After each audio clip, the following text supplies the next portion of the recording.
कहीं कहीं ना कहीं दिन प्रभाव जरूर पूछते हैं वो। तो आपको क्या करना है, जब आप ज्योग्राफी पीसीएस के लिए तैयार कर रहे हैं तो आप फैक्चुअल ज्योग्राफी तैयार करेंगे, इंडियन भी और वर्ल्ड वाली।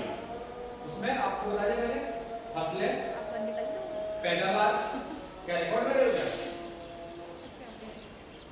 ऐसा इतना अच्छा नहीं बोल रहा हूँ रिकॉर्ड करने। अरे सर वो दोबारा सुनने आया अच्छे से।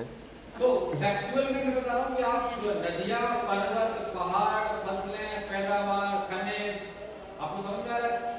ओशन में जो डिफरेंट मिनरल्स पाए जाते हैं वो कहाँ है, ओशन में कहाँ कितना गहरा ट्रेंच कौन सा है ना, कौन सी नदी किस में गिर रही है, कौन सी खाड़ियाँ हैं, खाड़ी समझते हैं आप लोग?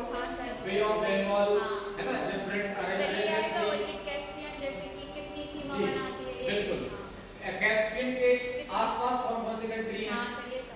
एक फेवरेट क्वेश्चन पूछ लेते हैं, उत्तर प्रदेश के साथ कितने राज्यों की सीमा लगती है?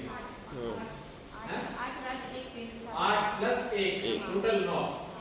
एक केंद्र प्रदेश यानी दिल्ली, ठीक है, ये फेवरेट क्वेश्चन है उनका। इस प्रकार से मैं ये बताना चाह रहा हूँ आपको, क्वेश्चन जो है ज्योग्राफी की बात होगी तो वहां पर आप वर्ल्ड मैप और इंडियन मैप को बड़े अच्छे से तैयार करके जाइएगा, ठीक है। इकोनॉमी फेवरेट सब्जेक्ट है यूपीएससी का। यूपीएससी इकोनॉमी क्वेश्चन बहुत पूछता है और मैं आपको क्वेश्चन संख्या बता रहा हूँ, कम से कम 15 क्वेश्चन। इकोनॉमी का टीचर है तो अभिलाषा मैडम है ना, ठीक है। इकोनॉमी में 15 क्वेश्चन, और इकोनॉमी इंपॉर्टेंट इसलिए भी है क्योंकि इकोनॉमी के नाम से आपका अलग से पेपर भी है, पेपर 3 तो आपको बेसिक कॉन्सेप्ट समझना बहुत जरूरी है। अगर आप प्री के कॉन्सेप्ट नहीं समझ पाएंगे, माफी चाहूंगा मैं आपसे, आप मेंस नहीं कर पाएंगे, क्योंकि रिलेटेड चीजें उसी से है। आपको इसलिए दोनों चीजें बड़े अच्छे समझने की चल रही है। इकोनॉमी को आप पढ़िएगा, जैसे पढ़े वैसे पढ़िएगा। देन पॉलिटी आप है, पॉलिटी तो ऐसा हलवा है कि कोई भी जो है उसको बड़े आराम से समझ में आती, कोई दिक्कत नहीं है। हिस्ट्री आप पढ़ रहे हैं, ठीक है, कहने का मतलब इन सारे अब ये पिलर्स है बेसिकली, इन पिलर्स पे आप काम कर जाइए, मींस सारा सिलेबस आप अच्छे से उसको रट जाइए, सब कुछ वन बाय वन अपने हैंड नोट्स खुद के बनाइए, जो आपको कठिन एरिया लगता है उस पे आप अपने नोट्स आपके होने चाहिए, रिवीजन आपको प्रॉपर आपका होना चाहिए, ठीक है। ये तो हो गया आपका सीसेट 1। सीसेट 2 अगर आप पीसीएस देने जा रहे हैं तो आप अपनी इंग्लिश तैयार कर लें। इंग्लिश में 18 क्वेश्चन आते हैं, हिंदी तैयार कर लें, हिंदी में 20 क्वेश्चन आते हैं, ठीक है। सीसेट मैथमेटिक्स, इसके क्वेश्चन 20 क्वेश्चन के आसपास इसके रहते हैं। रीजनिंग आपकी आती है, और सबसे important communication and interpersonal skill, ये पीसीएस का फेवरेट सब्जेक्ट है। कम से कम ये 30 से 35 क्वेश्चन पूछ लेते हैं इससे, और ये जहां से पूछते हैं अभी तक लोगों को पता नहीं चला पाया कि यार पूछते हैं शिवम जो वाली लाइट है, जो वाली, ठीक है। तो इसके लिए मैं आपको बता दूंगा, हाँ जो पकड़ ली लाइट जला रहा है, तो ये पीसीएस के लिए है, ठीक है। अब हम आते हैं इधर यूपीएससी के लिए। यूपीएससी में एक बहुत फेवरेट प्रॉब्लम है उनका, वो क्या करते हैं, पैराग्राफ देते हैं, ठीक है, कॉम्प्रिहेंशन, ध्यान से जो आप बोलते हैं वो एक पैराग्राफ दे देंगे, और पैराग्राफ को आप पढ़ेंगे, पढ़ने में आपने कम से कम 5 मिनट लगाए, फिर पता नहीं एक क्वेश्चन दिया उन्होंने, एक क्वेश्चन मिलेगा आपको। इसलिए मैं ऐसे छात्रों को रिकमेंड करूंगा जिनकी मैथमेटिक्स अच्छी है, जिनकी रीजनिंग अच्छी है, या अच्छी नहीं है तो मैथमेटिक्स रीजनिंग अच्छी कर लो, ताकि आपका जो टाइम टेकिंग ये वाला समय है, जैसे मेरा मैथमेटिक्स वीक है तो मुझे जानबूझ के पैराग्राफ सॉल्व करने ही, क्योंकि मेरे पास कोई विकल्प नहीं है, तो मैं क्या करता हूँ, अब क्योंकि इंग्लिश थोड़ी ठीक ठाक है तो वो उतने सही निकल जाते हैं, ठीक है।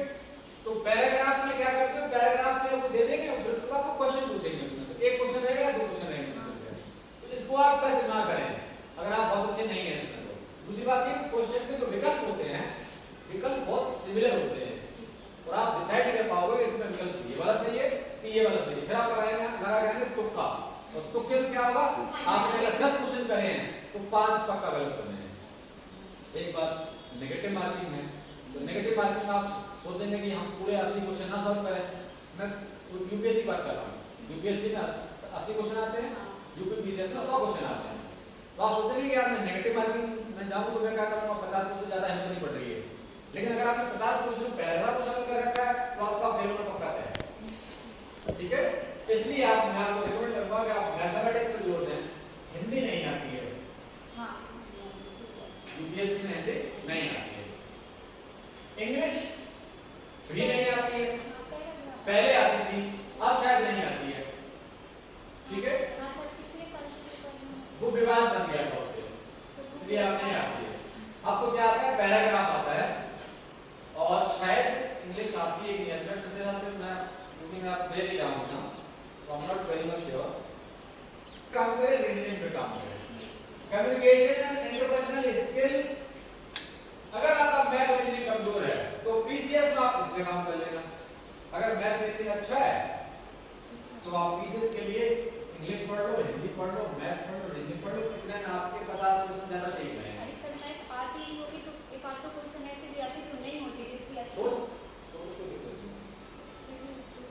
ठीक है, ऐसा सबके साथ होता है, लेकिन आपको इसमें 33% मिलना होता है।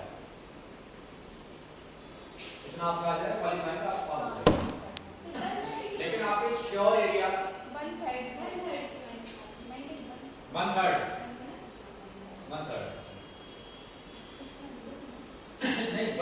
शायद, 0.25 मार्क्स रखते हैं पीसीएस में।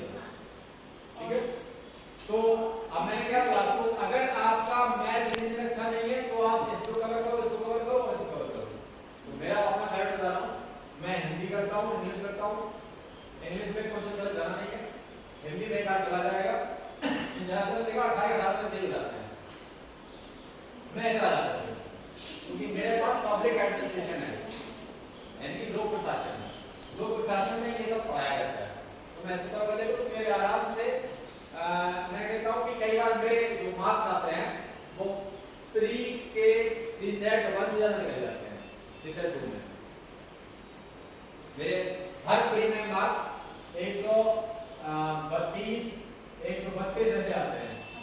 मैं इसकी बात कर रहा हूँ सीसेट की, जबकि मार्क्स पास होने चाहिए केवल 66। ठीक है, तो इस प्रकार से हम ऐसे कर सकते हैं। You a very happy Diwali.